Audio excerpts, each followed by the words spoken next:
अस्सलाम वालेकुम स्टूडेंट्स। आज का जो लेक्चर है ये उस सिस्टमिक अप्रोच के साथ है जिसमें हमने आपको डिस्कस किया था कि आप मुख्तलिफ इक्वेशंस यूज कर सकते हैं और एक चीज से लिंक करते हुए दूसरी चीज को आप आसानी कैलकुलेट कर सकते हैं। So remember this systemic approach. और जहाँ पर आपको हमने बताया था कि अगर आपके पास इक्विलिब्रियम कांस्टेंट हो तब आप गिब्स फ्री एनर्जी निकाल सकते हैं। अगर गिब्स फ्री एनर्जी है तो आप ई नॉट सेल निकाल सकते हैं। ई नॉट सेल हो तो गिब्स फ्री एनर्जी निकाल सकते हैं। ई नॉट सेल हो तो इक्विलिब्रियम कांस्टेंट निकाल सकते हैं, सो ऑन। तो यहाँ आप छोटी सी बात हम आपसे ये चीज तरह से डिस्कस करेंगे और यहाँ कुछ न्यूमेरिकल्स देखेंगे।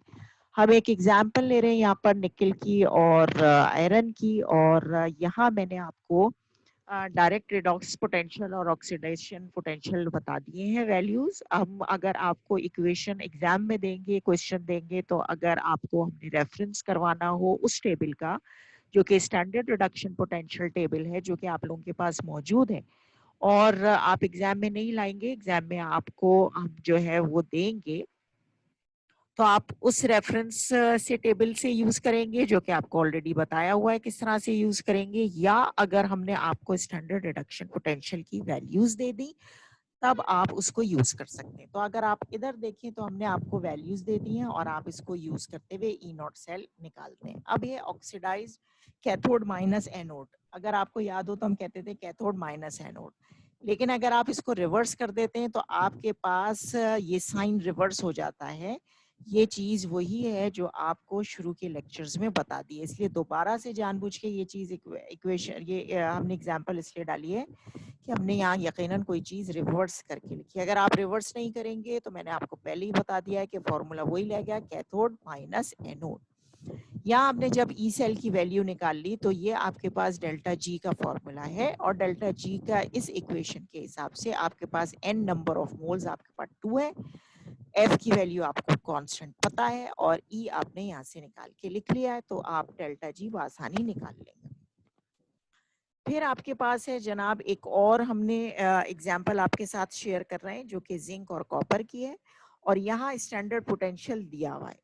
अगर आपको क्वेश्चन में स्टैंडर्ड पोटेंशियल की वैल्यू दी हुई है तो आप उसे खुद से दोबारा कैलकुलेट करने के अपना वक्त ज़ाया नहीं करेंगे। आप डायरेक्ट इसमें जब आपके पास ये वैल्यू दी हुई है तो आपने इस तरह से इस वैल्यू को डायरेक्ट लिख लेना। एफ की वैल्यू आपको पता होती है, और नंबर ऑफ इलेक्ट्रॉन ट्रांसफर जब आप दो हाफ रिएक्शंस लिख रहे होते हैं तो आपको मिल जाते हैं कितने नंबर ऑफ इलेक्ट्रॉन ट्रांसफर। अच्छा, यहाँ ये कोई एक नई चीज नहीं आई है आपके पास, मैंने आपको बताया था कि आपके पास 1 वोल्ट 1 जूल पर कूलम के बराबर होता है। हमने इस वोल्ट को जूल पर कूलम इसलिए लिखा है क्योंकि आप जब गिब्स एनर्जी की बात करते हैं तो एनर्जी आपके पास जूल्स पर मोल में आती है, तो आपको यकीनन अपने यूनिट्स को सेम रखना पड़ता है जब भी आप कोई कैलकुलेशन करते हैं।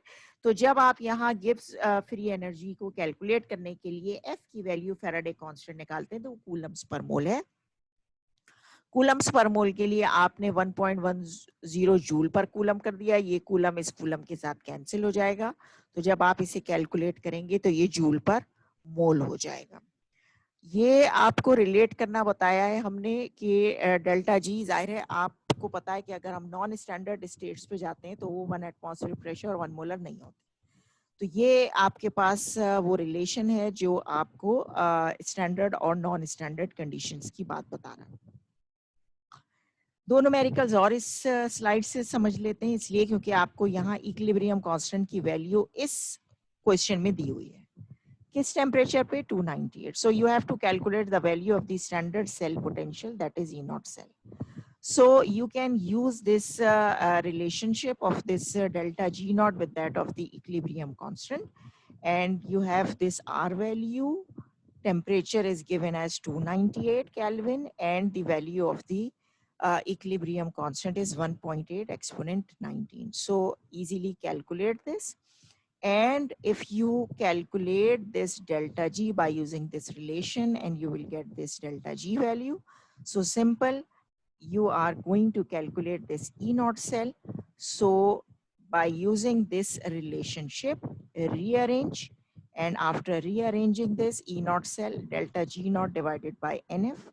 So you can easily calculate this value of the E naught cell, that is 0.57, and this is joule per coulomb, which is equal to the volt.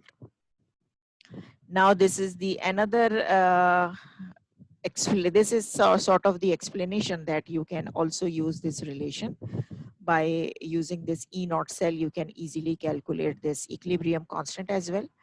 And if you have the E naught cell is 0.46 for any question, and you have this value of n number of moles, you can easily calculate this equilibrium constant. This if अगर हमने कोई MCQ solve करना और तेजी के साथ काम करना और हमने आपको E naught cell भी दे दिया और n की वैल्यू भी दे दी, तो आप इस रिलेशन के थ्रू भी E naught cell निकाल सकते हैं. ठीक है जी, ये आपकी वही प्रैक्टिस के लिए हमने आपको कुछ न्यूमेरिकल्स कराएं, क्योंकि न्यूमेरिकल्स किसी भी फॉर्म में आ सकते हैं, MCQs की फॉर्म में भी आ सकते हैं. टेबल की फॉर्म दिया हो तो टेबल की फॉर्म से कैसे आप ई सेल को पिक करते हैं, नहीं दिया हुआ हो, अगर आपने क्वेश्चन में दिया हुआ हो तो आप किस तरह से ले लेते हैं, ये आपका पूरा उसी चीज को रिप्रेजेंट कर रहा है. ठीक है जी, थैंक यू.